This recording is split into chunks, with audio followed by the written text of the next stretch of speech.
You get the proper screens ready to go. Look.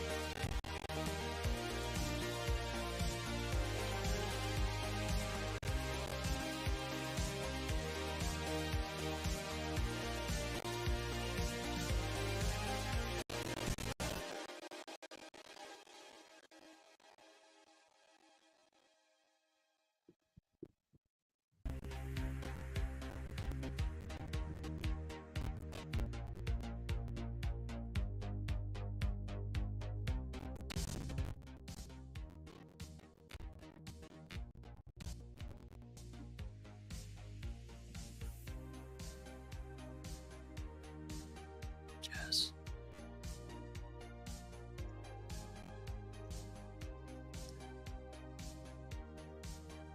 Music.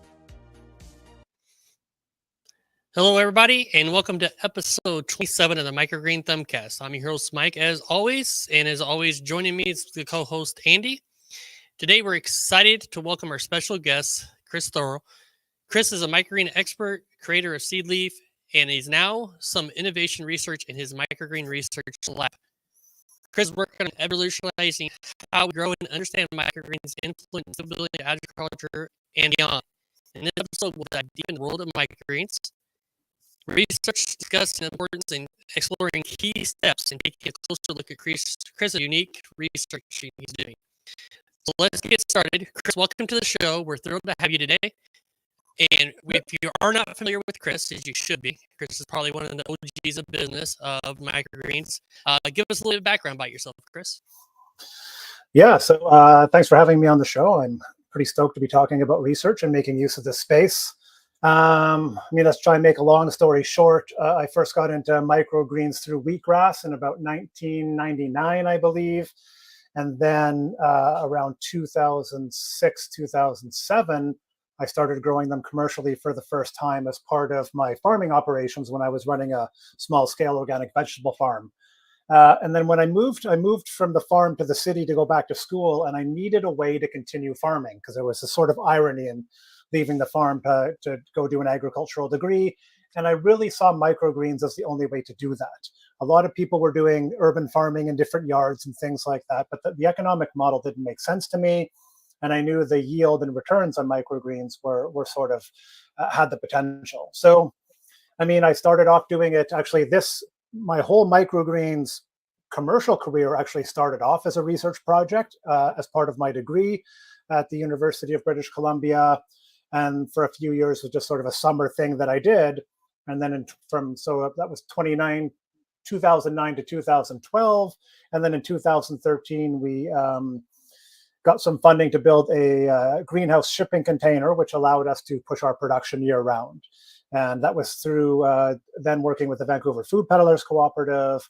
So we grew microgreens year round and distributed it to restaurants, grocers, wholesalers, and farmers markets by bike. So there was a whole sort of, we were growing organically, microgreens in the city, delivering by bike, really trying to hit a whole bunch of different aspects to draw people in. I did that till about 2017 when I left to do some other research projects, but stayed involved with microgreens through that whole time. So developing Seed Leaf and then also doing research projects since, and doubling down on research in the last year or so, doing quite a bit. So. Awesome. Great. So great background, been in this for a very long time. So how do you think researching in microgreens can shape the future of the industry? Oh, well, that's interesting. The one thing, research does a lot of things, but one of the things that it does that's quite important, I think, for everybody is it generates data. And these data are useful in helping people make decisions. So sometimes it's quantitative data. You've got numbers, sowing rates, yields, things like that. And sometimes it's qualitative data. So really looking at, observing certain patterns, observing disease issues, things like that. And there's a lot of, I think there's a lot of conflicting information out there about, again, sowing rates, yields, methods. And so research helps sort of, one thing it does is defines things in a way and gives you a very clear methodology. So like we got this yield with this sowing rate at this temperature on this, crop cycle. So once you have that stuff more sort of dialed in, the information becomes a little more reliable. And I'll be honest, I mean, we're on a lot of forums together and I see people post things and often I'm like, that's not true. I mean, you are clearly making that. And part of me is like, oh, you're such a skeptic. And then the other part of me is, remember, it's the internet. People do that. And so I do like to have that data, and I like when people share their data. So yeah, that data-driven approach really helps make the information you provide or share more reliable.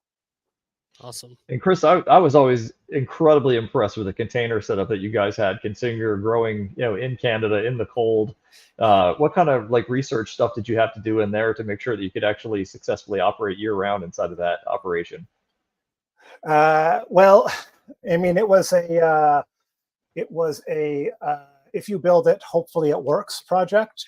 But I knew a couple of things. I knew from working in different greenhouse spaces that, the sun can passively heat the space really well on sunny days, even in cold weather. And I knew because our container was smaller than a typical greenhouse, we had lighting and we had heating in there that we should be able to maintain that heat. We definitely had to adjust as we went. But yeah, it was kind of, hoping that it would work. We worked with a greenhouse specialist who was also a welder that I'd worked with on other projects that helped us do the design. And after that, it was a little bit of trial and error, really just trying to dial things in. It took us a while to be able to keep the temperature up. And there you've got a couple of options. Do you add more watts in power or do you insulate better? So we insulated the bottom third of the container because we didn't need light there. So we were able to do those things. And over time, we got it dialed in where we could easily keep, our winter temperatures, 28 to 30 degrees Celsius in the day, maybe 18 to 20 at night, and keep our costs reasonable in that regard. So yeah, there was a lot of just drawing from experience, a bit of trial and error, and then a little bit of fingers crossed, let's hope this works. There's a lot of that in the world of business and in the world of growing microgreens, kind of, let's see if this works. For sure. Sometimes you have to just jump in. Yeah. What are some of the most pressing questions is there in the microgreens research today? I mean, that's really going to vary with the growers. Can we come back to that? Sure. And the reason why is I was going to share, so we can talk about some of the stuff we talked about, and then I was going to share sort of 3 of the research projects I'm doing and why I do those specific ones. And I think that might be a nice lead into that. So I don't know that there's anything pressing, but I do see some gaps. And I think one of the things is people come into microgreens like it's this isolated sort of thing. Like I need to come in and figure a bunch of stuff out. My background is as a farmer, and my academic education is in agriculture. So I approach microgreens as an agriculturist. And so I don't want to reinvent the wheel or try and figure things out. So much of this stuff is figured out in other sectors, the greenhouse sector, the cannabis sector, all these things. And so it's important that we draw from that stuff. So we're not doing a bunch of research that's actually already been done. So I think that the crucial thing is understanding that, drawing from the information that's there, which is a crucial part of research, which I'll touch on in a bit. Perfect. Yep, we could have to circle back to that for sure. Can you share any examples that have led you to surprising discoveries for you throughout this? I mean, one of the projects I want to talk about is a new seeding method, which has been. I went into it thinking, I want this to work. I don't think it's going to work. And then surprisingly, I'm like, oh my God, this is awesome. There's that. One of the other ones I'll talk about is lighting. And part of that is just understanding where the gaps are and how my approach to that research is going to change. And then I do a lot of trials with seeding rates and yields. And I mean, through that, I've changed some of my long-standing sort of methods. One with sunflower, I've increased my sowing rate substantially, and with pea, I've brought it down. And these were things as a researcher I was reluctant to do. It's like, I've already got this stuff dialed in, but I dialed this stuff in a long time ago and in different systems, and my methods have changed. So I like that I have an idea going in, and then I can come out of the research going, all right, well, now I've got a new perspective on how to grow this crop. Yeah, I get a little attached to my methods, but it's really helping me, let go of that. And that's really what good research is. I mean, not to be like arrogant, but Yeah. the key thing in any research is to challenge what you think. Otherwise, you just end up in this confirmation bias situation where I'm just going to make it so this seeding rate is the best, and that's easy to do even subconsciously. So really, I go into it really open-minded to see what happens, and that's shifting my views all the time. That's a very good point too, because I think a lot of microgreen growers they get a number off the internet from somebody that know they can rely on, and they run with that and they stick with that. And like you said, they adjust their environment and they try and make it work. And oftentimes it may not even be right for what they're actually trying to do. So I'm always impressed with your work. Your sunflower, when you did the extra weight, I think that was probably about 6 or 8 months ago. I was blown away by how when you stacked on, I don't remember, it was like 25 or 30 pounds, and the sunflower grew even better than they ever had. I thought that was really kind of crazy. So just neat to see things most people would never even bother trying. So it's definitely cool, man. We appreciate it. Yeah, sunflower was the crop I started with, and in 2009, when I did my first year of commercial production, I went to the farmers market, I sold to grocers, and I had one crop. I had sunflower shoots, and that was it. And I did play around with it a lot, and so I've always been enamored with it because it's always been such an impressive and hardy and vigorous crop. And that year in particular, the seed I had was this hybrid seed from a US company, and I've never had seed as good since. It was the most incredible seed, and I had done that method then, and kind of came back to it. But yeah, like sunflower, I have in mind to do a trial somehow one day where I have this big, massive tray of sunflower with a big board on it, and I lay on it for 5 days until it pushes me up, So because it's and that stuff, it sounds impressive, but it's easy. The sunflower does that without even thinking about it, and so do other crops. I mean, they're if you think about just the combined power of all those little shoots, pushing that weight up means nothing at all. Awesome. Designing trials. Could you walk us through the process of designing an effective trial, especially focusing on some detailed aspects? Yeah. So, I mean, I guess I'll start off with the idea of why there's different reasons to do research, and it could be for learning something new or whatever. But really, research starts with you have a question, and people might think like, what if I just want to grow something to see what happens? And I mean, that's fine, but usually you have a question within that. What does growing this crop look like? What happens if I sow it at this rate? What happens if I do this with the light? All these things. There's always a question there. So the first step in research is to have a question, because if you don't have a question, then what are you doing? You're just basically doing something for the sake of it. So the question drives the research. And without the question, you don't know how to do the research because you don't know what you're actually going to do. You can't just say, well, I'm just going to grow microgreens. If you're doing a light experiment or a temperature experiment, then you need to be able to record that data. And so again, you need to have the question to drive things. So that's the first place to start. And I have lots of questions, which we'll go into. Awesome. So, I was going to go. Can I? No, go ahead. Keep going. Yes. So I was going to say. So the next thing is, I like to have an expected answer for that question, which in research we call a hypothesis. And this one of the standards is like this idea of a null hypothesis. I'm going to do this with one rep, and I'm going to do this with something else, and they're going to be the same. I'm going to sow this seeding rate and this seeding rate, and they'll be the same. And this is the null hypothesis. There's no difference. And then you try and prove that wrong. Well, this one was at 5 grams, and this was at 30 grams seeding rate. The 30-gram one yielded more. Therefore, that's what I expected, and that's what I saw. So that's the second thing. You have a question, then you have an idea of what you think is going to happen. Now, driving that is, you don't want to start from scratch. I mean, when I do any trial, I always go out and find out what information is there already. So, I have enough experience that if I want to grow a crop and test the sowing rate, I check my past sowing rates. What did I sow my sunflower at, my pea at, my broccoli? Easy in that regard. And then I go out and I check what other people are doing. So I spend a lot of time on the forums. I Google things. I have sort of like 3 or 4 references I go to sort of compare them. So I don't want to start from scratch, and especially if it's a crop I haven't grown. I hadn't grown amaranth, I hadn't grown beets before, so it's like, okay, well, where do I start with these? So that's really important. I can't develop a hypothesis without having a sense of where things are at. Yeah, and so sometimes you're like, okay, this person says sow amaranth at 8 grams, and this person says 20 grams. Holy shit! I mean, that's twice the amount of seed. So, and then I start narrowing it down and then it's like, well, I'm going to draw from my experience here, and it's like nobody is saying this and nobody's saying that. So I try to find a sweet spot and do that. So yeah, really having an hypothesis and then drawing from the information that's out there, and from that, that's how I design the trial. So a couple things with designing the trial. One is I really design it for real world conditions. I mean, Andy, if you're trying to figure out how stuff grows in your space there, you don't do the trials at home in your garage.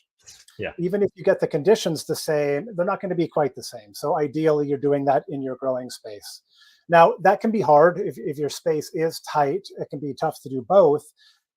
So part of this is just making sure you have everything recorded so you know what your conditions are. So I have this list of like, I always have my crop, the variety, the supplier and the lot number, the sowing rate, the temperature and humidity, what type of soil I'm using. And those are sort of the basics. I have light values. So there's 3 things I need to know about my light. What's the like ppfd, or the amount of light I'm getting? What's the color of that light? And then what's the duration of that light on a daily basis in terms of how much time it's on? Any of those things changes and the results can change.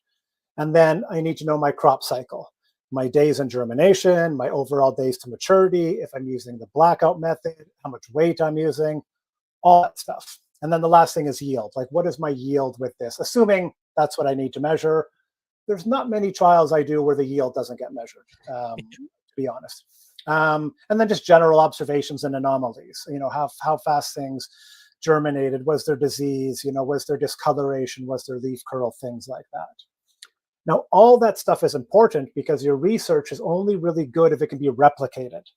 So if I do a research project and Andy is like, well, I want to see what that looks like in my system, he needs to know all that stuff so he can design his trial the same way. Otherwise, it's going to be hard for him to get similar results. So yeah, so that's a key thing, is having that information. I think a lot of us there's some data geeks out there, and maybe we want to record a bunch of stuff, but if you're recording something data-wise, you need to have a reason for that. There are things that I don't record, and maybe I'm missing out, but it takes time and energy and money basically to record things, to document it, to do all that stuff. So unless I have a use for it, I don't record it. So that's sort of, yeah, like having a question, having an idea of what the results of your trial will be, and then designing that trial to sort of account for all that stuff. You need to think about how you're going to take measurements, and you need to limit how many things you try to do at one time.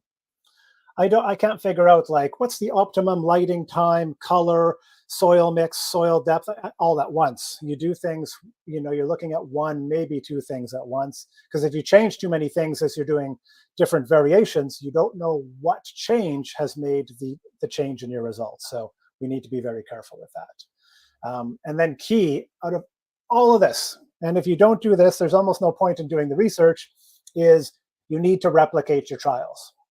So you can't just do 1 tray of this, 1 tray of that, 1 tray of that, and compare them. You need to do at least 2, and ideally you do 3. So the 2 allows you to take an average, allows you to see differences if there was difference in your grow space. On any of your benches, you know, people are familiar with these benches here. You know, this spot here on the bench is going to be a little different than below or towards the inside, just because of the lighting and this like that. And I do account for that by moving stuff around. But yeah, without the replicates, if something, you know, if you're not observing and realizing, oh, the stuff on the edge always does a little worse, you might have results that are not as a result of your seed, for example, but of your experimental method. So the replicates are key. And if you can do 3 of everything, there's more advanced data analysis you can do as well. So yeah, there's lots of stuff in there. I don't want to get into that because nobody's trying to do a PhD thesis with the research. You just want to find some basic information out. So doing 2 of everything is usually fine. Okay, so those are sort of the first 3 things. I mean, quickly after that is like really good record keeping. So you need a spreadsheet for your data collection. You want to have photos and videos. I do so many photos at different stages. And then right out of high school chemistry, you need to write a trial report. Now, people might be like, well, why do I need that? And I'll tell you why. Because you're going to go back and you're going to look at your data and you're not going to be able to make sense of it at all. The data is just numbers. So when you're looking at like, okay, well, let's look at these numbers and let's go back and look at our photos and let's go back and look at our comments. I mean, I just do all that in real time. So I have a report. It's got like an introduction and the methodology and the results and the charts and all that stuff. And I go back to that stuff all the time. And sometimes I go back and something's not there. I'm like, I don't know what to do with this data. I mean, I see this sowing rate was better, but what happened there that, this doesn't meet with what I thought. So if you don't have that information, you're going to do that. You've got to do that report writing to make your trials and your experiments actually worth it. And I think some people are probably reluctant to do that. But yeah, that's kind of key. And I just have a template I follow. So it's just like the same thing every time, copy and paste. It doesn't have to be a whole thing. And sometimes it's mostly just bullet points. And then last, like you conduct your trial, you record your results, taking photos, doing stuff in real time. And then once you do your harvest and collect your data, you need to analyze and interpret that data. And with that, you're always going back to your hypothesis. So I do all these sowing rate yield trials, and I try to guess, like, this is where I think the sowing rate is going to peak. And I'll talk about peak sowing rate later, but I try and guess from my experience, and then I hope that my results match that.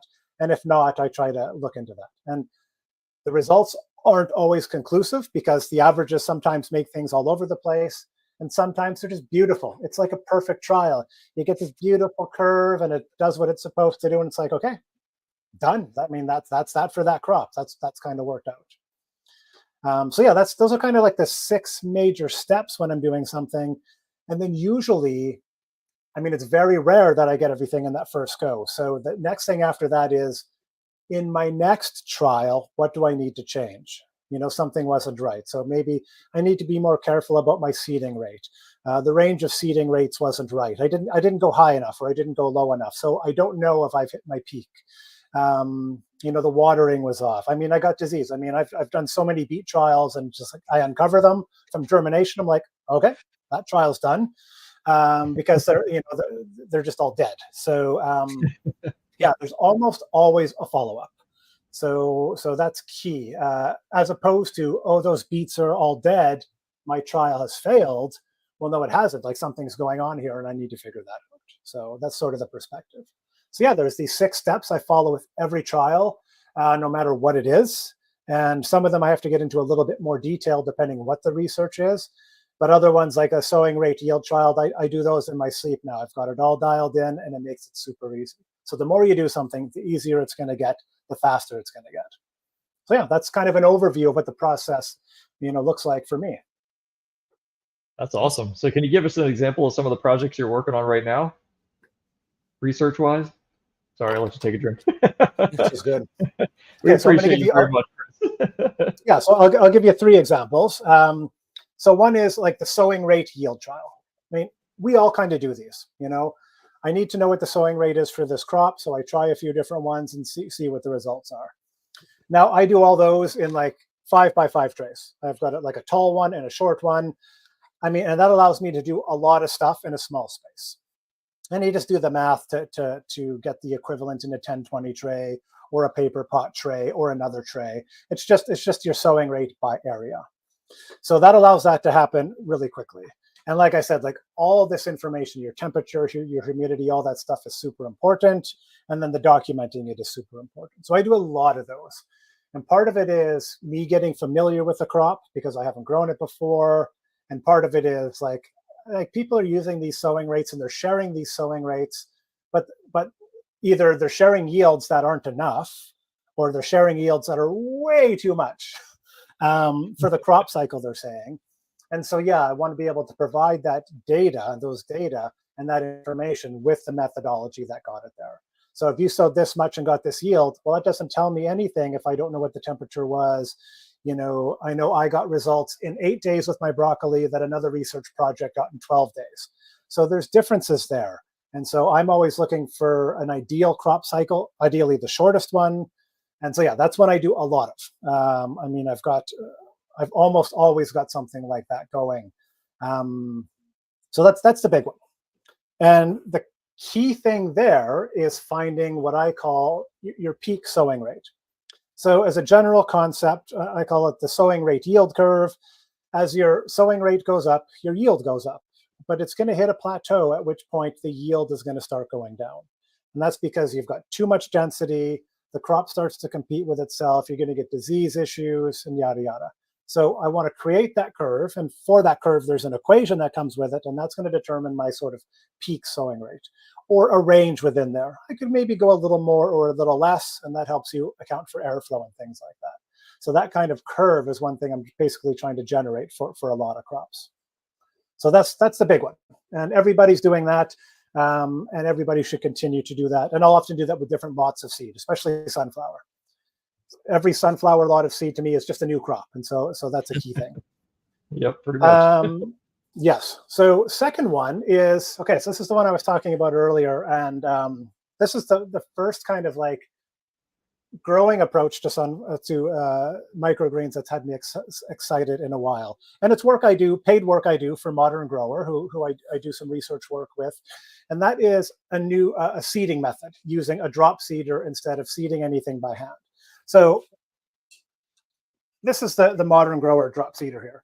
And farmers will be familiar with this because they're doing this to do their transplants. You know, you can just do like your 72 cell trays, your 128 cell trays, seed everything, one click, it's done. It's an amazing time saver, but it can also be used for sowing microgreens. And so, but I went into this thinking like, oh, this isn't going to work. I mean, all these little holes and trying to get things spaced out and trying to get the seeding rate right. There's just no way. And I started doing the trial, and I couldn't get it to work. And I was like, well, what's going on here? It's like I was starting to give up. But the thing that was key there was I needed to learn to use the tool first. So it wasn't that the tool was a problem.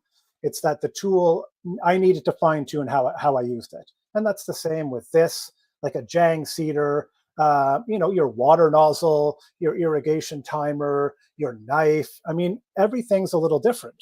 So that is really, really key. It was getting to know that. And then once I dialed it in, it became this thing. I was like, wow, this is a game changer for me, because it really does allow me to sow a certain number of crops really uniformly, which is key. But then what was a surprise to me is like really consistently. So when you've got a scale, you can get 32.5 grams per tray easily. You know, you're just weighing it. You've got the exact amount of seed every time. And in this, you can't get that exact amount. You're not going to get 32.5 grams of seed every time, but you're going to get a narrow range that is absolutely fine and just as good, and in a way better, because the seed is always going to be dropped really uniformly. And so that uniformity makes a big difference in the reliability of the growth. So that to me was a big game changer, because I'm pretty big on precision. But this is just a different type of precision. So yeah, I've really enjoyed that, and yeah, I'm going to continue to work with that. But that's a really fun one to work with. Now the third one is doing research on lighting, and I'm already set up for that in this space. So I have 3 different types of lights behind. Basically, different wattage, different light color. You can't see anything with that on. It's way too bright. But they're all slightly different. This is more pink. This one up here is more yellow, and then we've got some more to the more sort of like classic white up top. Your sort of high K values there. So I'm really interested in this research, but I have a gap in my lighting knowledge. I mean, I know quite a bit, but there's a whole field of lighting out there in greenhouses. And they've already figured all this stuff out. So instead of me trying to figure everything out, like, what do we do? What is this? I've stepped back and sort of educated myself. So, I mean, for me, and some of this goes back a few years, it's like changing the language I use. I mean, you hear people on the forums talking about like lumens and watts. I mean, that means nothing to me. Lumens means nothing to me. Watts just tells me how much it's going to cost me, right? So it's like this shifting in how I talk about lights and how I work with them in order to do good research. So I haven't done a lot of light research because I really want to get that knowledge dialed in so I know it really well. And so I'm taking like a quick online greenhouse lighting course to get that stuff dialed in. Through the process, I'm sort of developing spreadsheets so I can do calculations really easily based on these different formulas. And basically, it's going to be like, this is how, my outcome will be, this is how you calculate, given a certain light, how long it should be on and what distance it should be from your crop. And so it's a standardized method, ideally, that most people can use to determine their lighting, as opposed to like, hey, what lights do you use? I use these 12 hours a day. Again, there's way too much information missing for that information to be really valuable.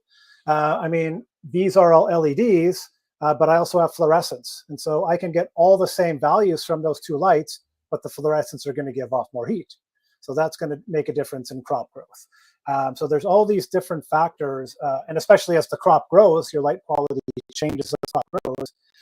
So yeah, there's this gap that I'm going to fill before I really do that research. And so when I do it, the research is going to be more effective, more successful, and hopefully have a better outcome because of it. That's amazing. Yeah, there's a lot there to go through trial and do stuff, especially with lighting. I always see the questions, everybody's 12, 18, 24, nobody really knows what light you're using. So yeah. It makes a big difference. So I agree with that in lighting for sure. Can you tell us more of the concepts you're designing in the Microgreen Research Lab? Can you go more into that? What do you mean? Is this like a viewer question? Yeah, it's a question that I kind of got here. Jess, can you do more of that? So like when you're looking at how to design a research project that you're working on, you're doing your applications in such a small space. How are you able to design these trials? Are you doing multiples at the same time, or is it specifically one trial at a time? Yeah, I mean, one reason I use these is to make doing trials in a small space much easier. And I can do multiples at a time. I mean, I've got 2 shelves here and space for another. And so I could be doing, I've got measurements everywhere. So I could be doing sowing rate yield trials over here, and then I could be doing lighting trials over here easily. I could be doing the same thing in both spaces. That's fine because I'm recording the data for both. Now, there could be conflicts. I can't do lighting research here and then temperature research over here because I can't have different temperatures in these areas. So this becomes a lighting and temperature research project where one is just temperature. So the stuff I'm doing at the same time they have to be compatible. So yeah, it may even be day length. I mean, I can't have lights going on one side for 18 hours and the other for 16, because when the 16-hour lights go off, the 18-hour ones are still on and they're going to affect growth. So I do need to think about things like that. But generally, I'm using one shelf at a time. And yeah, doing multiple things at a time is not very difficult at all, actually. I love the little 5x5s doing that, research in that, do your research in that, figure out what grows good in that, and multiply it over. We've done similar to that. We got some soil. We'll grow in the 5x5s and do 8 different crops within that 10, 20 tray to find out how that soil works for all of the products, not just one product, to find out if it's going to be good for us. So we've done similar things like that. So that's good to see. We bought them 5x5s for dirt project. Didn't work out, so we use them for research now and testing things and seeing if the soil is going to work or what environment's going to work good for that product. So definitely do the similar things. Yeah, it's key. And I mean, part of that is part of it saves, part of it cost. I mean, I think for one of these trays, it's about 4 grams of, 4.5 grams of broccoli seed versus 30 grams for 10 to 1 tray. So if I want to do lots of replicates and I want to do multiple trials, it's really going to keep the cost down. Now that said, I mean, this gives me, a sowing rate per unit area, which is theoretical for a 10-20 tray or a paper pot tray or something else. So I will do trials with the bigger trays as well, just not a ton of them and a lot of replicates, because sometimes it is different. I find when I'm increasing the area, my sowing rate goes down a little bit, and when I lower the area, it goes up a little bit. So the proportionality doesn't always work exactly, which is why I always work in a range. My seeding rate might be 28 to 32 grams for something. And so as long as I'm within there, it's probably going to be consistent. And yeah, sometimes the 30 is going to work just as good as the 32, and the 28, it's going to vary. So yeah. So I had a follow-up. I can't remember what it is. Yeah, it'll come eventually. Andy? Yeah, I have one last question, Chris. What, out of all the research you've done so far, what is the one thing that just absolutely blew your mind? There's like no way you thought this was going to work, and magically it completely changed the way you looked at a specific thing. If you have any particular example that you'd like to share. I mean, I don't think anything's blown my mind. Too old to have my mind blown at this point. But yeah, I mean, the one which I mentioned was using the drop seeder. I went into it like, this isn't going to work. It's my job to promote this thing, and once I learned how to use it, it just became this. And I've got this data where like the standard deviation is like 0.5 gram for like 5 or 6 sowings. So it's this amazingly accurate tool in a way I didn't think was possible.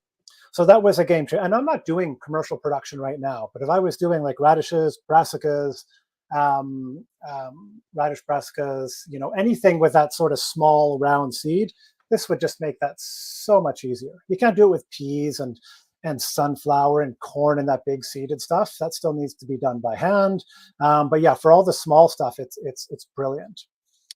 And then I do think, seeing some of the sowing rates that I have long held as, this is the sowing rate. I mean, my go-to sowing rate for sunflower has increased 60% from what I would have sort of typically done. So I've played with sowing rates for years. And when I first started growing as part of my directed studies, I had so many.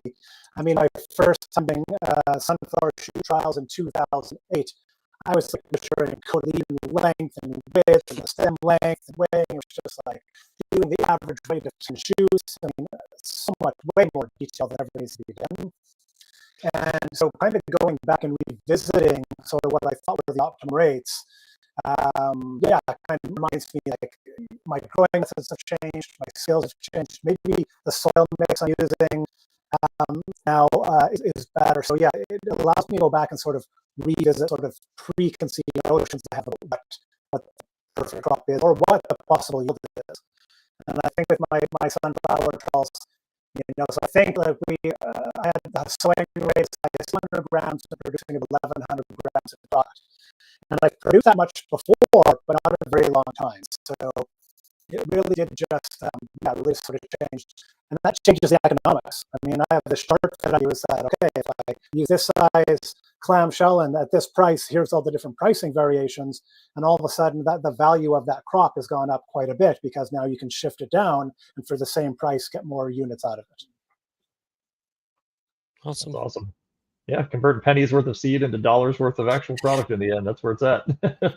Yes, and that's it. What's a few more grams of seed, even 10 or 20 more grams of seed, that quickly converts into way more revenue. So yes, I don't skimp out on seed or soil. It just pays off so much in terms of either save time or increased yields. So yeah, your savings versus your increased revenue aren't even comparable. The tricky thing is dealing with disease. If you're too dense and you're trying to push it too far, so it's like, this is the maximum. So I think I've kind of like 200, I know we can do it, but 175 is still pretty good for a sowing rate, and the disease risk goes down there. And I'm not producing enough to know if the disease will come in, but I've done enough of the trials to be like, yeah, 175 is still producing quite a good amount, and I think the airflow is better. So let's just stick with that.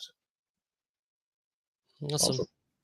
Definitely interested in that drop seeder. If that would help speed things up, I'm assuming it'd be a little bit more accurate in covering. That's seems like a pretty good tool that might be something to use in the future for sure. Yeah, I mean, it is, and it's always a matter of there are other types of seeders as well that I've played, but this one, and again, it's like the littlest technique change made it viable. So I think with a lot of things, I remember the first time I used it, like a push seeder in the field, I'm like, these are stupid. How do people use these? But it's like using any tool, like, you know, like a band saw or whatever it is. You need to learn to use it, and then over time you become better. So yes, I think it's a tool that starts off like, oh my god, this is so frustrating. Why is it jamming? Why is it this? Well, because I've done something wrong. Yeah. So yeah, once I got past that, it just became this quick thing, and then it was just like, oh my god, this is so fast. So yeah, I've been loving that. Got a question for you here. Looking ahead, what do you think are long-term goals for the microgreens research and the industry as a whole?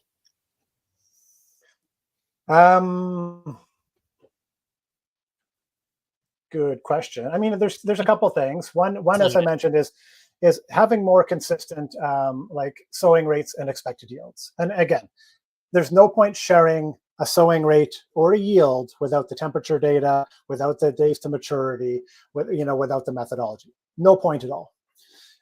So I've been more mindful of that, because I'll often just be like, 30 grams, that's what I use. But 30 grams at 24 degrees Celsius, covered for 3 days, this life value. Then it becomes more accurate. And then the other one maybe is, another conversation that comes a lot that I will probably not get into because the cost is nutrition value. There's a lot of information out there which I have yet to find citations for. And then some stuff I think is fairly reliable. So I think some good space for like understanding the nutrition within crops. And some crops are pretty well known, and other ones are like, well, I'm just going to take the value of the seed or the value of the mature crop and apply it here. And that doesn't really work. So, I mean, there's a lot of stuff online that's just inaccurate or unstated. And for me, I mean, as a researcher and as an academic or former academic, that's really important for me. So when I find stuff, it's like, well, I want to put this in my report, but I can't. I mean, I have no reference to where this data comes from. So I think, yeah, the nutritional stuff, and it's getting better. There's research stuff happening all over the place. I mean, again, I papers emailed to me all the time.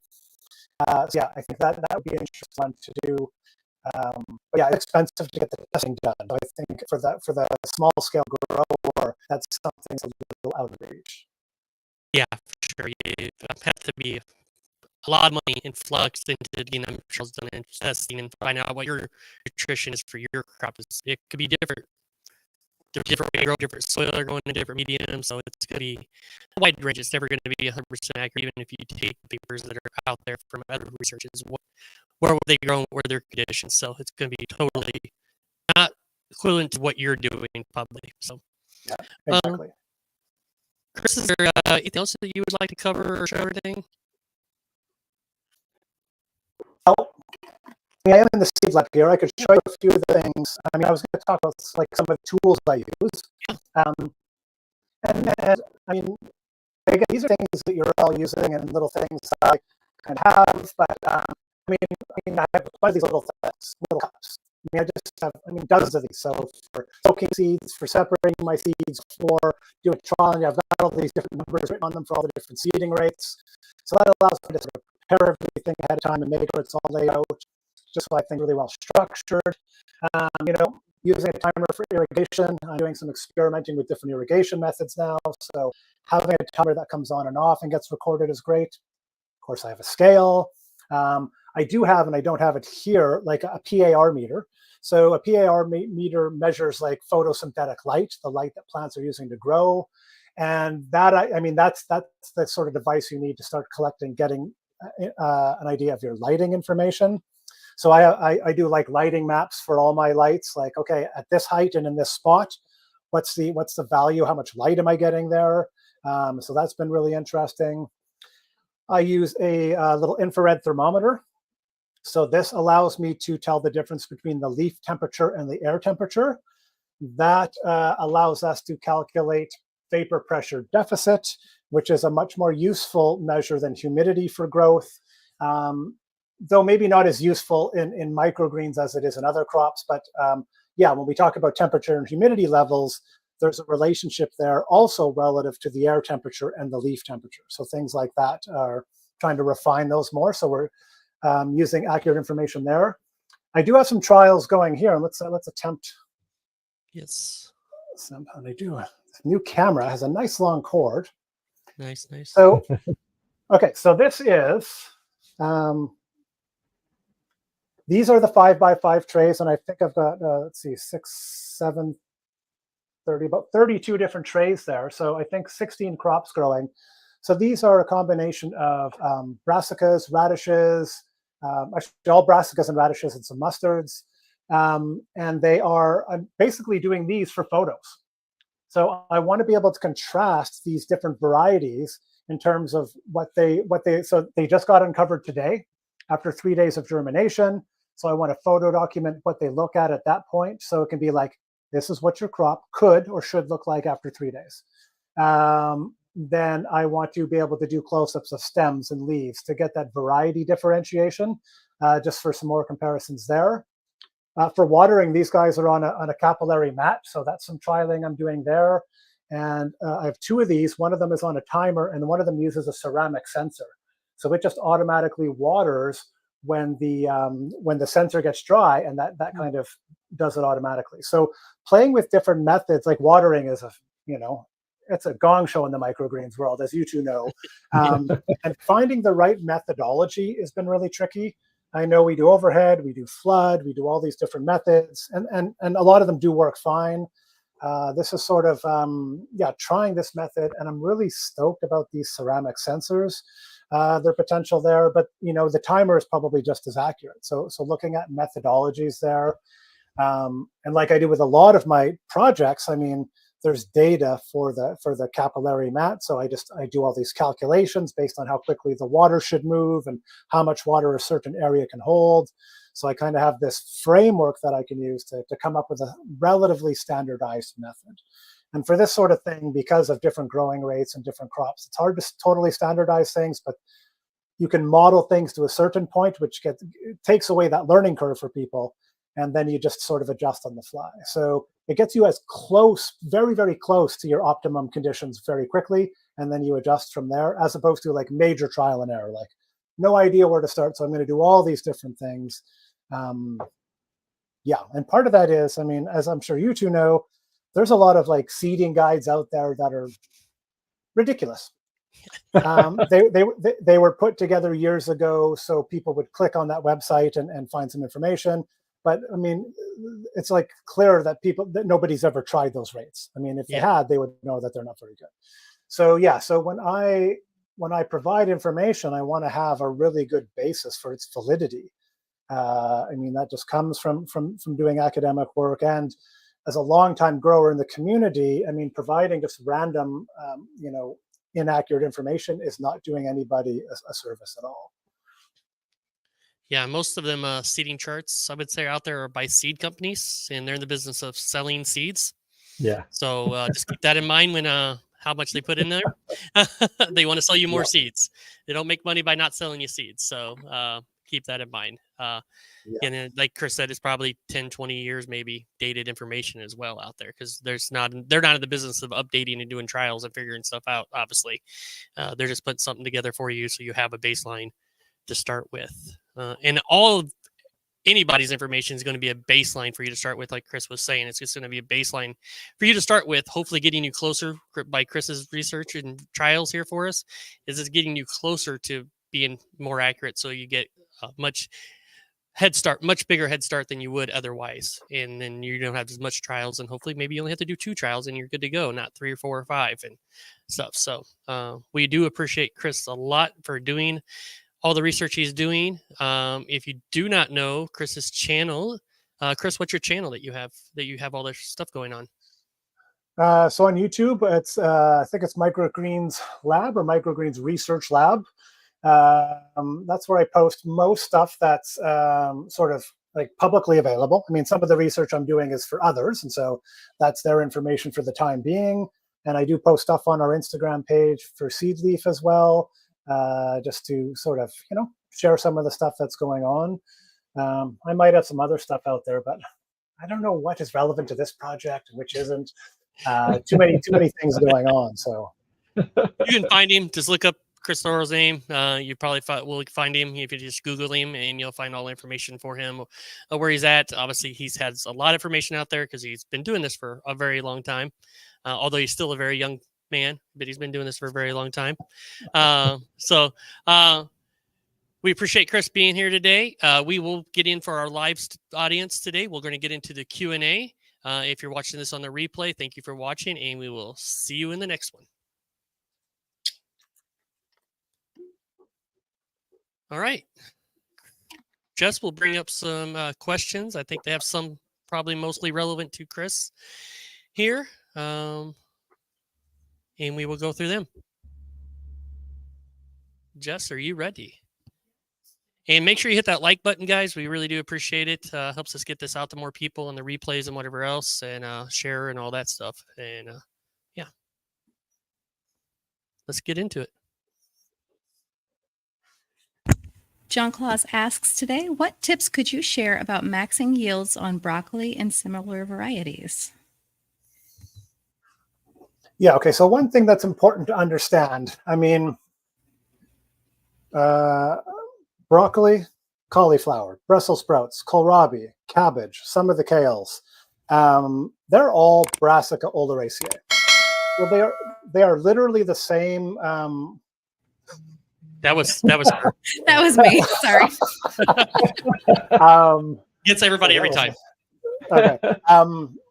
So it's important to understand that. So if I grow a crop that's a Brassica oleracea, I just assume it's going to grow pretty close to any other one I've done. If I do kohlrabi, it's probably going to grow like broccoli, like cabbage.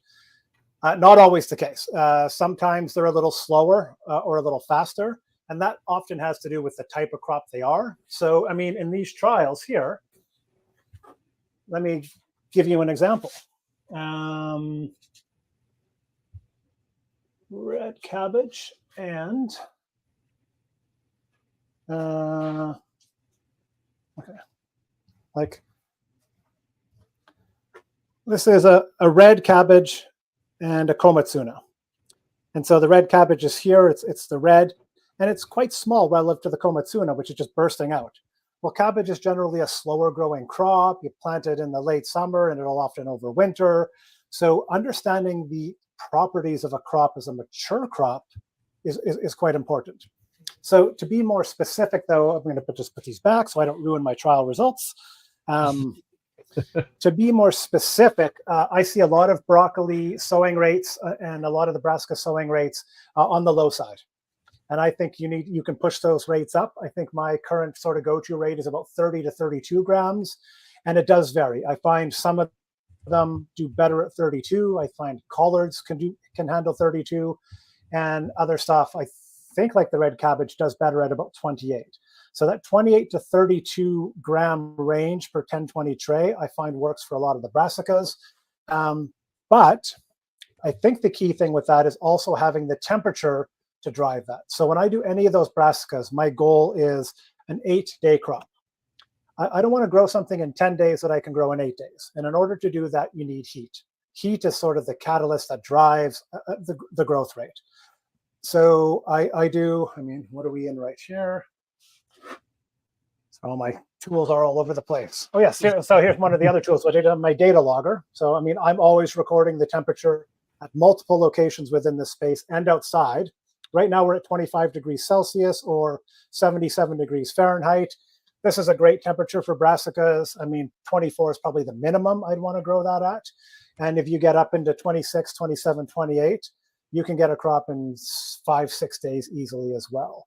So I'm really pushing on the warmer side. And when I walk into a growing space, I want it to feel warm. I don't want it to feel like nice room temperature. And yeah, getting that seeding rate really well.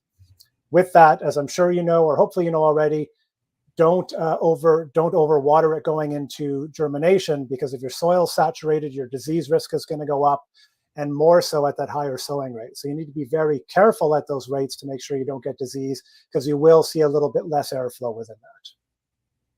Yes. Yeah. Warmer temperatures. That's what I just learned.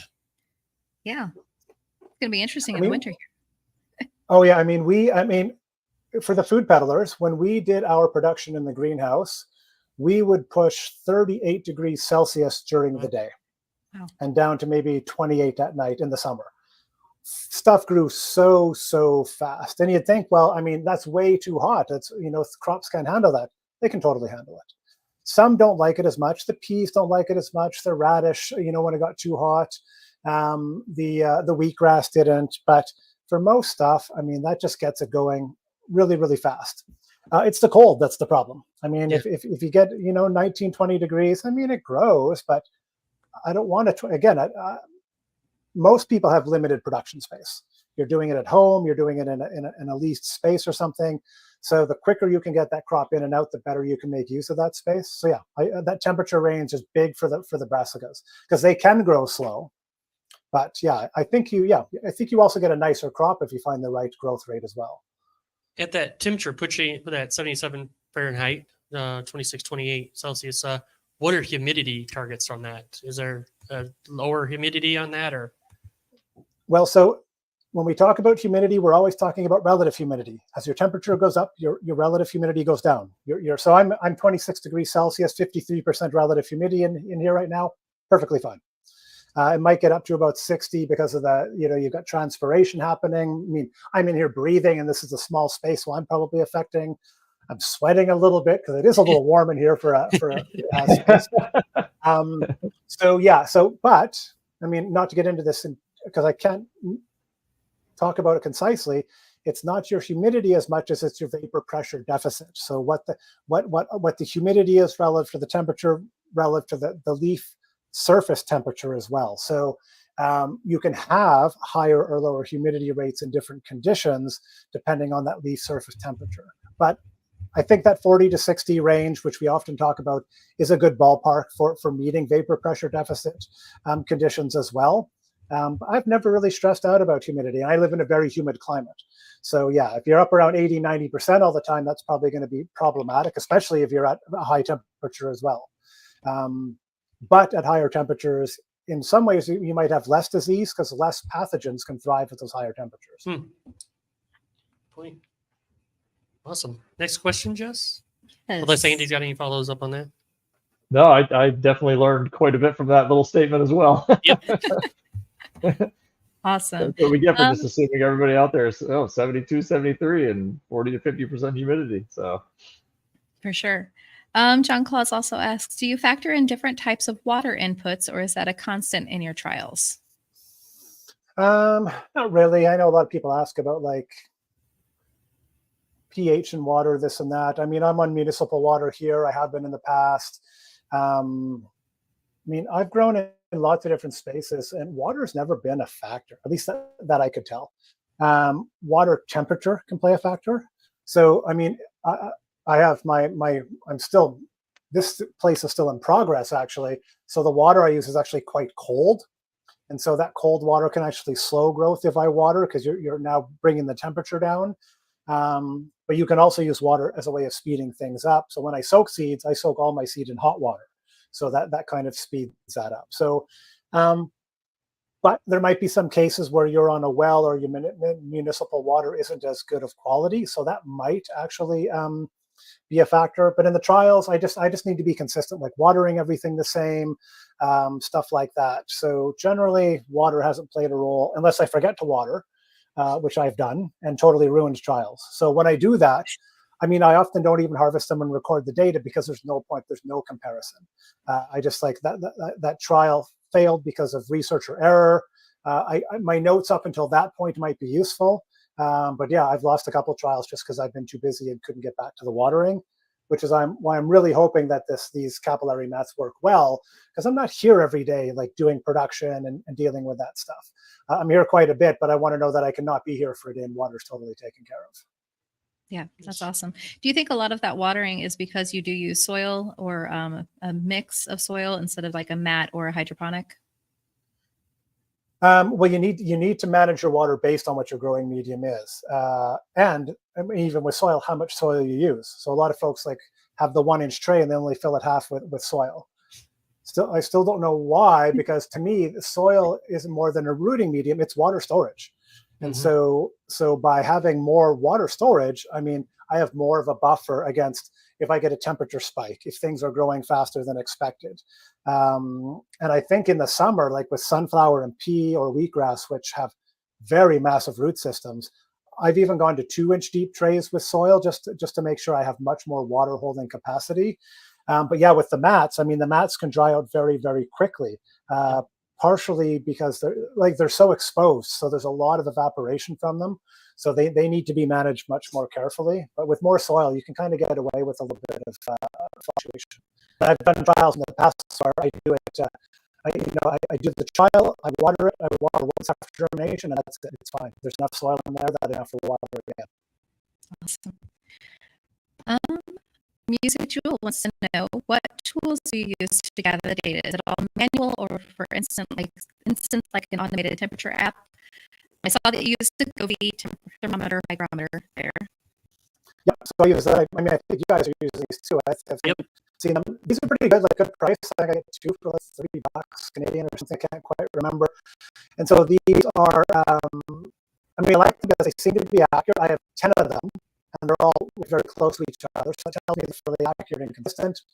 But I do need to download the data to look at it. So after each trial, I download that data for the trial period, and I create a chart.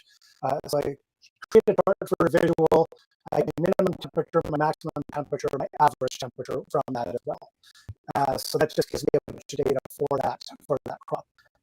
Because it could be, I mean, maybe your temperature, nighttime temperature does get a little low, but if you can bring your daytime temperature up higher, you can still get the same average temperature within a growth cycle. As long as it doesn't get too high or too low, you can usually keep the conditions pretty much the same. So those are good. And you can get more advanced stuff, so you can get real time. So you could be skiing and get an alert that, you know, it's a little cold in your growing space. You push a few buttons, the temperature goes up. I mean, you can do anything now. So at a very basic level, that's good enough for me. Totally fine. I mean, I have, so in terms of weighing, so I have a scale. So when I do my harvest, I cut with a knife at a very specific point, and then weigh all that stuff. As I mentioned, I use the PAR meter for measuring light. So that tells me like literally how many photons are hitting that meter at any given time. And from that, you can do a whole bunch of other calculations. Multiple cameras that I use for taking different photos and videos. I do time lapse. Again, the infrared thermometer for getting leaf temperature. I've been using the infrared thermometer to measure the temperature of my walls. So I can tell where I'm losing heat in the walls and where I might want to do some more insulation.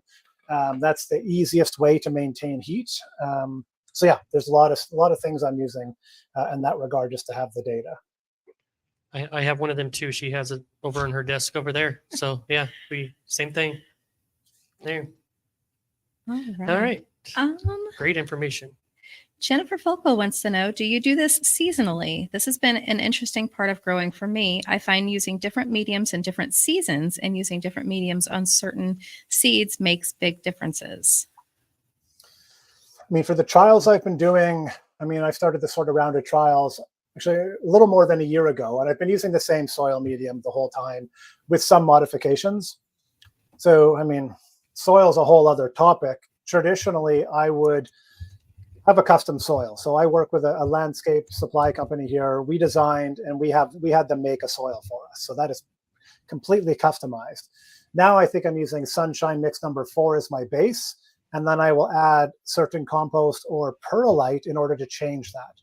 So I'll add compost if I want some more nutrition, and I'll add perlite if I want more, or vermiculite if I want more drainage and more airspace. So I will play around with those a little bit, and those are particular trials for particular crops. I mean, I've done that with beets and amaranth to deal with damping off with mixed results. And then I will be getting into, I think, more biological inoculations of that soil. But yeah, it's a good point about different methods during different seasons. I mean, I haven't done these trials in a trial form, which I could with the space I have now, but often in the summer when temperatures are higher, I'll reduce my seeding rate in crops to get better airflow. And because the crop is growing faster, I can often get a similar yield from less seed. So I will change my methods, but I don't have research data to show the best methods for that yet. Awesome. Side note on the water, Thomas IH noticed that when he went from reverse osmosis water to tap, the growth rate increased. And John Claus chimed in with, he thinks that the reverse osmosis can produce negative effects as well. I think that would be like demineralization. That would be my guess. I mean, I don't know the outcome of reverse osmosis water, but it's kind of like, they say, like, don't make coffee with distilled water. You'll never get good coffee. You need all the sort of extra minerally stuff within the water to get the coffee. So yeah, there's a lot of folks like trying to do really fancy things with water. I mean, the one thing that might be valuable depending where you are is having a chlorine filter to get rid of chlorine. I mean, I just happen to be in a place where we have some of the best quality drinking water in the world. You know, it's very good quality, low chlorine and chloramine rates, if any. I mean, good water to start out with. But if you wanted to be more particular, and especially if you wanted to be cultivating a more biologically active soil, having a chlorine filter in there could be useful for sure. I agree. That's basically the only thing I would recommend as well. Yeah, that's what we did here in our space. And we had well water at our house. We moved into this space. We ended up having to put a chlorine filter on purpose. I didn't want to go in it. Awesome. Sean wants to know, Chris, are you using a separate drop seed for each type of seed? He's like, let me go get that. Go get that. Yeah. I have that question, so I thought of that myself. So I was going to look up the drop seed or see what it had. We can get it Yeah, so I mean, soon we'll have a guideline chart for that. Yeah, so the drop seed is two things.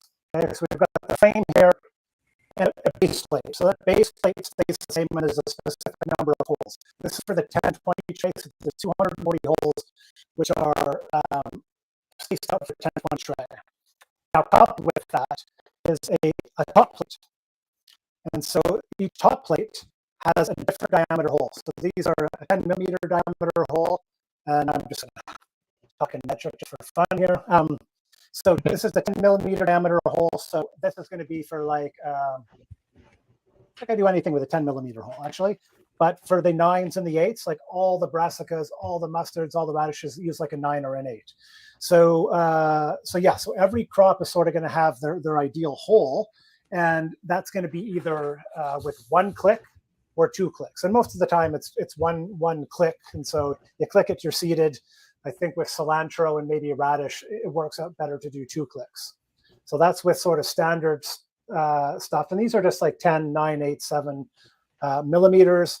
But if you wanted to get more specific, and in theory, I mean, if I went to an 8.5 millimeter or 8.25 millimeter with some of these, I would get a more accurate seeding rate. And so, I mean, that's all possible with anything like this. You can buy them, or you could probably even make them yourself. But yeah, so every crop is going to have their a specific seeding rate. And so, I mean, some of the trials I did, I mean, I spent a lot of time doing these trials. I've got this bin here. So I would take one of the seeders, I'd put the seed in it, and I'd click the seed into that bin, I'd weigh the seed, and then I would do that 5 times. And so I would take those measurements, I would have an average there. I would also have a range because that's going to produce a standard deviation.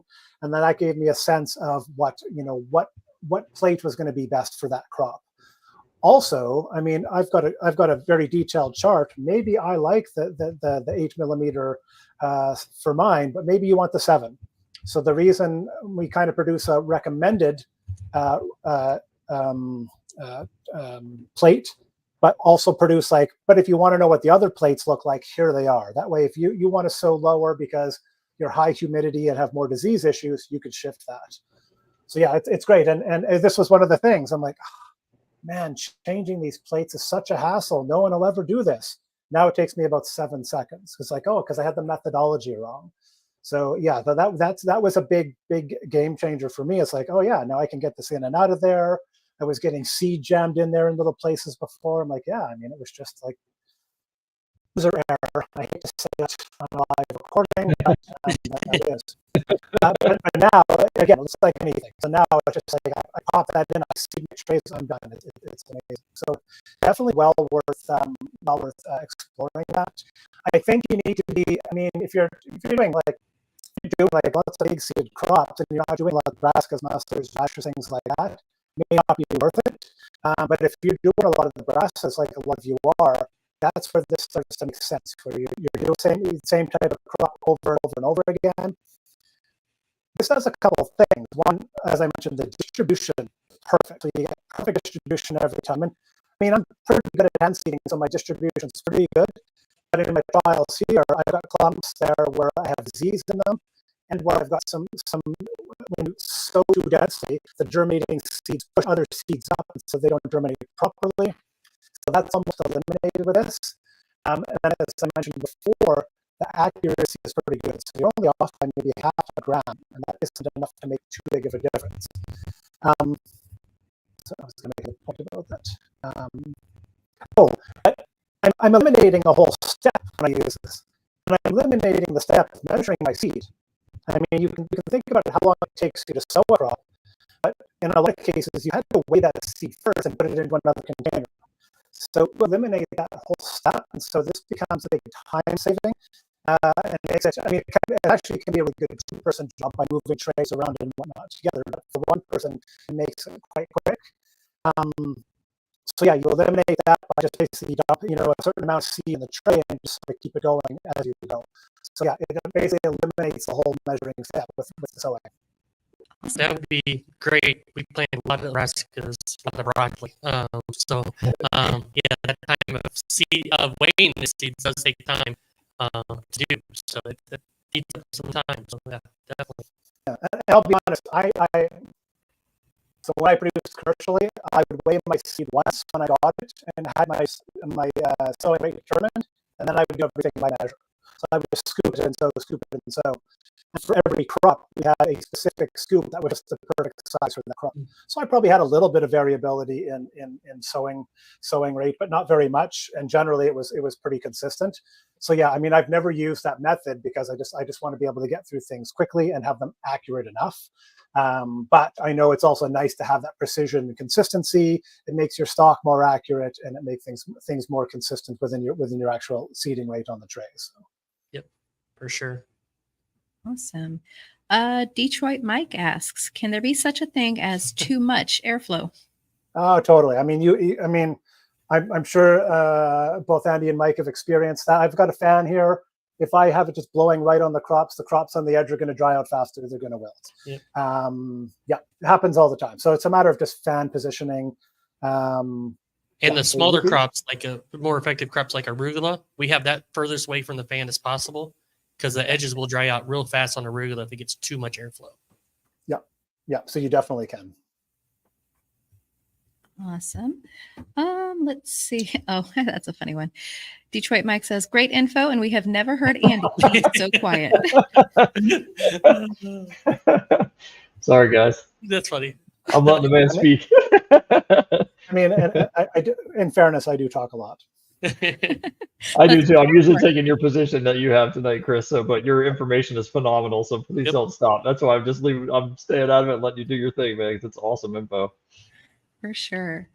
Let's see. John Claus says, my temperatures seem to run higher in my space. Just need to keep the humidity right with good airflow. Yeah. Okay. So keep in mind, higher temperatures are in your benefit for humidity, right?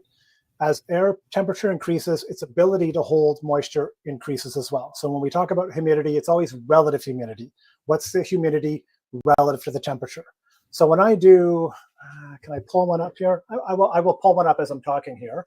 If I can find it, and I'll share my screen. When I download my temperature and humidity data, I get a chart that has basically, as temperature goes up, humidity goes down. As temperature goes down, humidity goes up.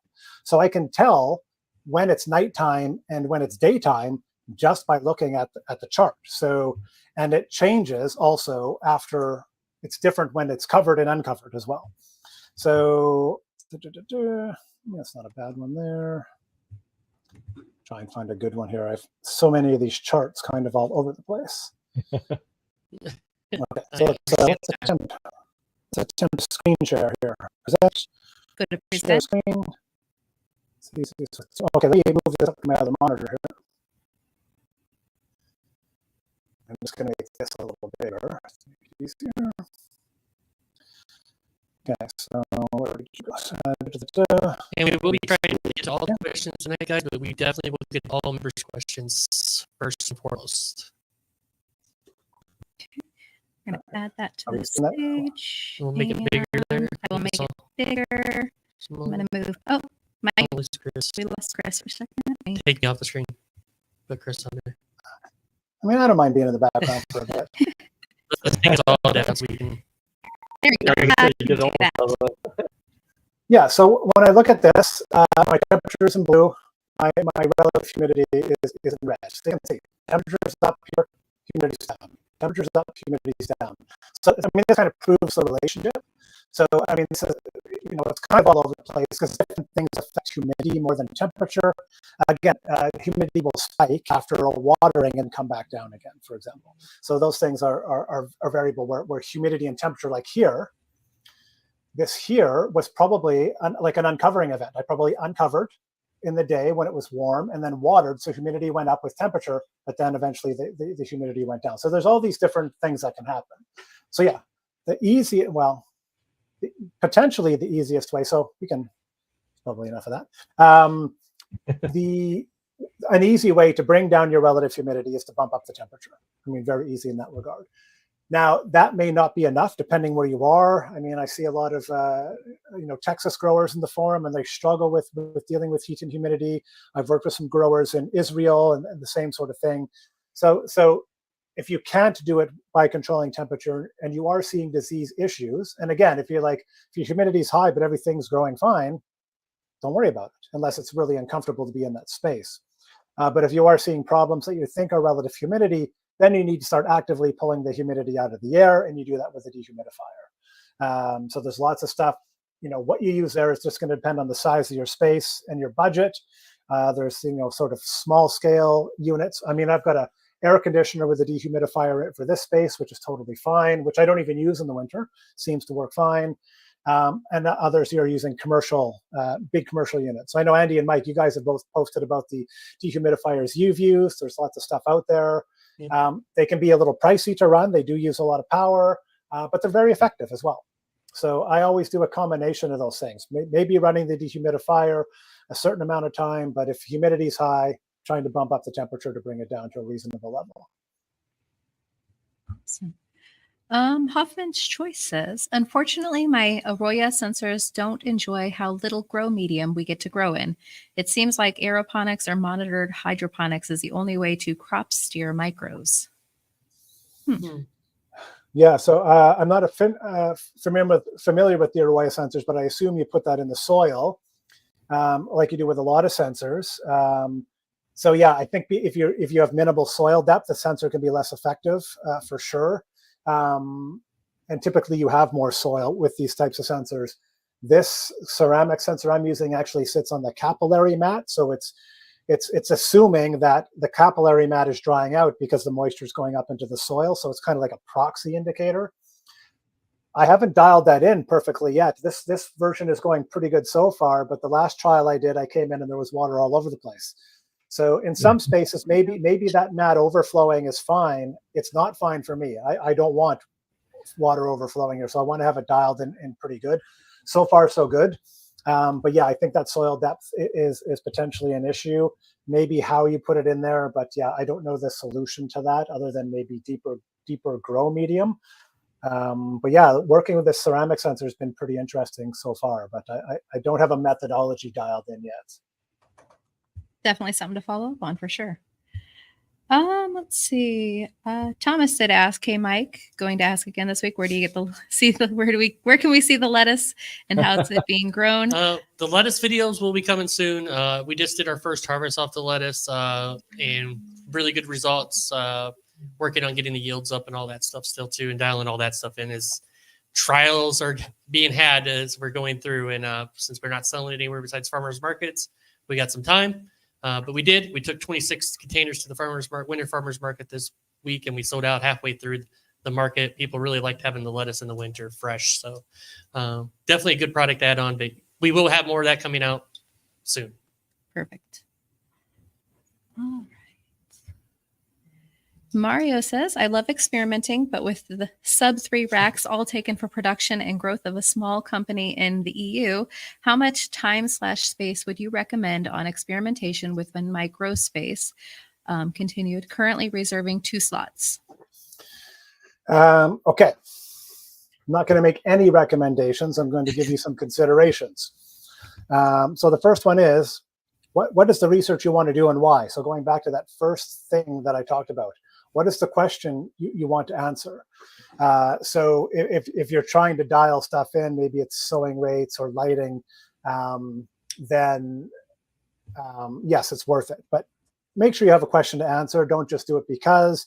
I'm going to also guess, I mean, maybe judging from your photo there, you've got a family.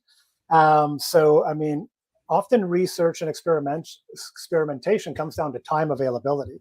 And if your commercial production is taking up all your time, often research can be hard to integrate into that, which is important for a couple of reasons. One, avoiding burnout. And two, if you can't do the research well, then you're probably not going to get good results. So garbage in, garbage out is sort of the concept that's used in data collection and analysis.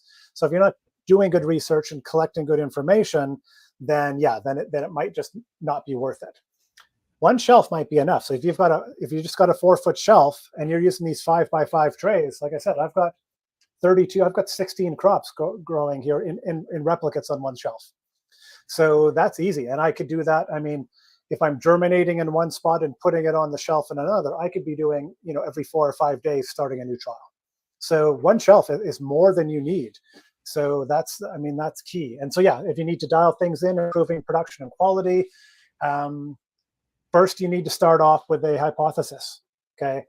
I'm growing broccoli and I'm getting 200 grams yield per tray. But Mike and Chris and Andy all say they can get 300. So what am I doing wrong? So you need to go back and do the research. Is your sowing rate what other people say it is? What is your temperature? What's your humidity? Do that first, which I'm going to assume you have. And then you have to start looking at other things. Is the water too cold when I'm watering? Am I not giving it enough water? Is it my soil mix? I mean, soil can make a huge difference. I've spent, my degree was in soil science. And when I first did microgreens, all my research was on developing a soil. And a little bit of a paradox that some of you might not be aware of is like too much nutrient in your soil is horrible. Nutrients come in the form of salts in a soil, and when that's the case, those salts actually draw moisture out of the crop instead of allowing the crop to absorb nutrient. So my first soils, I was experimenting with different proportions of compost, and I've got great data there from years ago that when the amount of compost went down, the yield went up because the compost was too rich. So you need to be able to dial things in like that. So your temperature, your humidity, your soil, your crop cycle, all that stuff. So try to determine what you're going to experiment with first.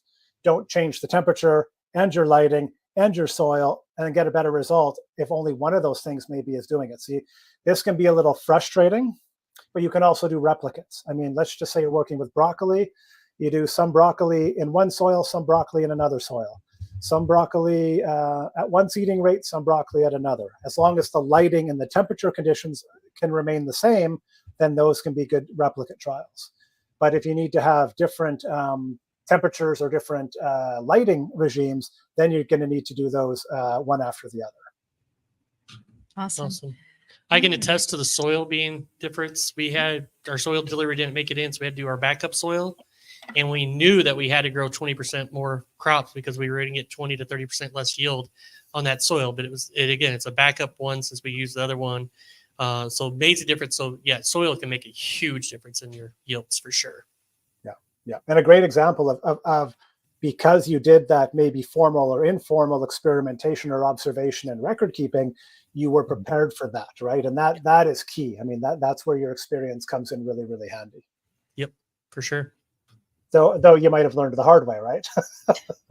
Well, when we switched and went up to the other soil, we knew that that soil was better. So we already had that experiment and trials from that other one. So yeah, we learned it the hard way of doing that for sure before being in our head against the wall and growing 30% more crops than we needed and using more trays, more racks, more soil, and more expense on that end. Because, you know, your expenses are coming, your soil and your packaging, really. Them are your two biggest expenses in microgreens. The seeds don't cost that much in reality.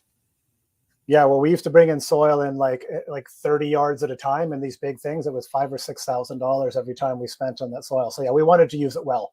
Yes. For sure. Another member question, Hoffman's choice. For commercial spaces, what type or types of space should I look for? I'm not interested in a retail space, but really only have office, commercial/retail spaces around me. I'm starting to browse the MLS. Oh, Yeah. I mean, this is a big, I mean, the first thing you need to look at is if you find a space you like, are you allowed to do that there? I mean, I've looked at spaces like, you know, you try to bring water in an office space, they're going to be like, no. I mean, as soon as you talk about water, it's this whole other thing. So it has to be a suitable use for that space. I mean, price, you know, quality of climate control, you know, risk of cross-contamination with other stuff happening around. I mean, there's so many things. I mean, Mike and Andy, you guys could talk about this as well. I know, Mike, you've just moved spaces. Andy, you just have or are looking to. I mean, you know, what are some things that you've experienced that were key, maybe that you knew ahead of time, but maybe you didn't find out until afterwards, like, we didn't consider this.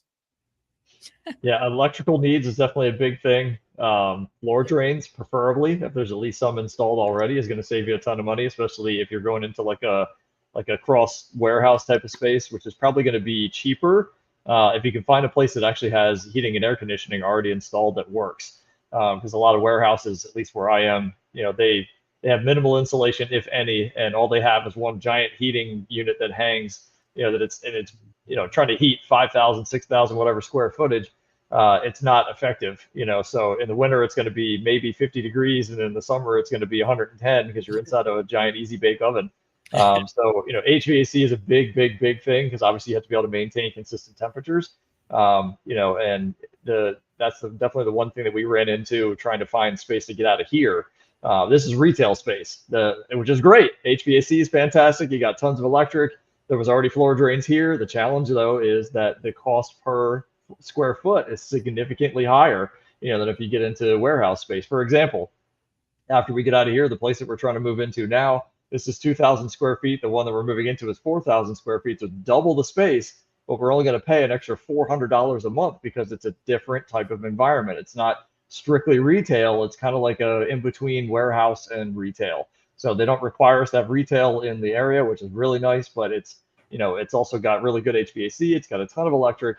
You know, we're going to be putting some additional electric in just to make sure we can grow into the space over time, because oftentimes you have to sign years worth of lease. It's not, you know, you can't just get in there for a couple months and then move out whenever you want. I know, Mike, I think you're in a 5-year lease. I'm in, you know, a 2-year lease in here, which doesn't happen very often. And that 2-year lease is up in March, and then I'm hoping by then to be in the new space, which is a 5-year lease. So you're committing to 5 years, whether you're in business or not, whether you have health issues or not. You know, it doesn't really matter. Those payments have to be made. You've signed a contract saying that you're going to take care of that. So just some things to keep in mind.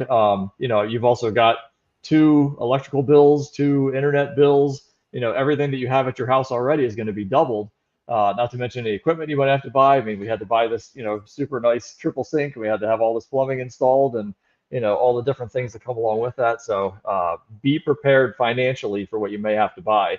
Not everyone gets as lucky as Mike, where he found one that already had a, you know, triple sink installed and all that good stuff. Right, pretty much move-in ready. Those are hard to locate. They're out there, but they're very hard to find, and oftentimes those are taken pretty quickly. So just some things to keep in mind. But yeah, electric's definitely a big thing. HVAC, and then any kind of plumbing. Because if you can't bring water in, then obviously you can't grow crops. Yeah, the biggest challenge we game. Most of it was ready, like Andy said, to move in. But biggest challenge is getting the water to the racks, and having the proper hose to get over there. And where's that going to be hooked up at? We lucky this one space is not too far from where we're at, but it was a kind of a challenge to figure out exactly how to get that water over and using a real hose and everything else like that. So luckily we've been very fortunate with that, and sealing up garage doors, that weren't sealed up properly that's in the warehouse space. Them were our two biggest challenge when moving. And like Andy said, everything doubled in price. Yeah, and that's the other challenge when you've got like garage doors and exterior doors and stuff like that. I mean, you got to make sure that you're not letting insects in, rodents in, all that kind of stuff. The one door in the back of our place that we're trying to get into now, I definitely have to install like a lower sill because you can literally see right outside underneath of the door. It's very small, but obviously a million little things that can crawl through that. So we got to make sure that's totally good to go. Same with our garage door that's in the new place. So yeah, that's definitely the biggest thing. I mean, just be ready for what you may have to deal with, especially permit wise. If the health department decides to get involved, they shouldn't have to, but they'll probably still talk to you. So make sure that you've got them educated on exactly what you're doing. And like Chris said, the biggest thing is making sure that you actually have permission to do what you want to do in that space.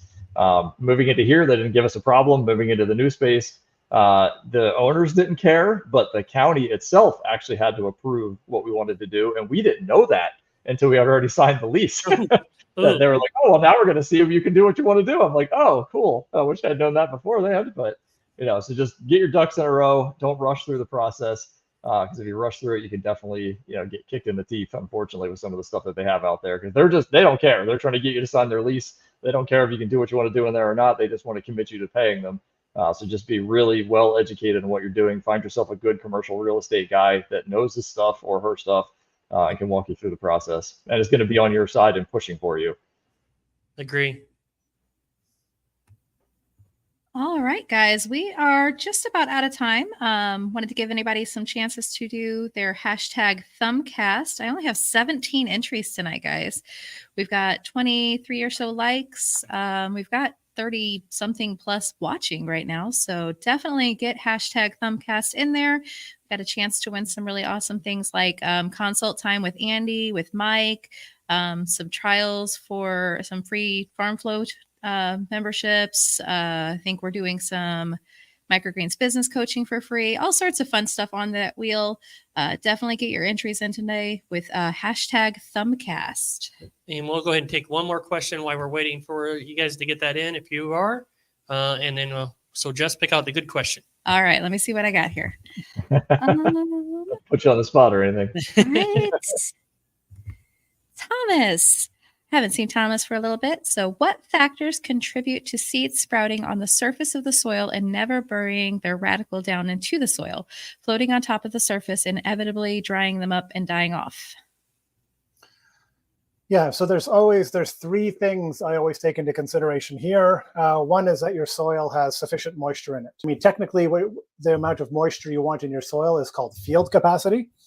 So, saturation would mean that all your pore space within that soil is filled with water. So there's no air. You don't want that because then you're going to have disease issues because you're going to have anaerobic conditions. And you don't want to have it too dry because then there's actually no moisture for the seed to go look for. So getting the right soil moisture level is important. The next one is what we call stacking.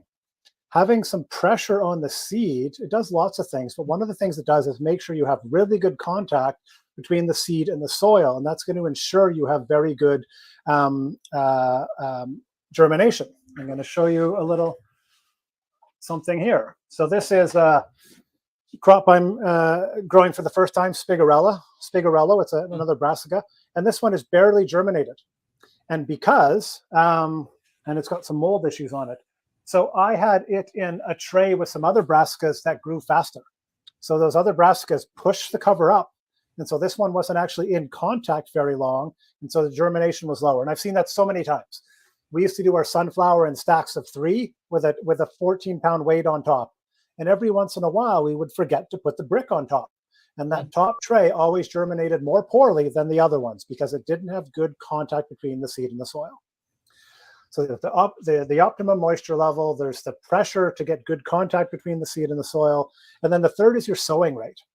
So if you have I think I have an example of this as well, which is why I like having a nice USB mic on my lapel. Is so this, I think, is this my arugula? No, this is kohlrabi.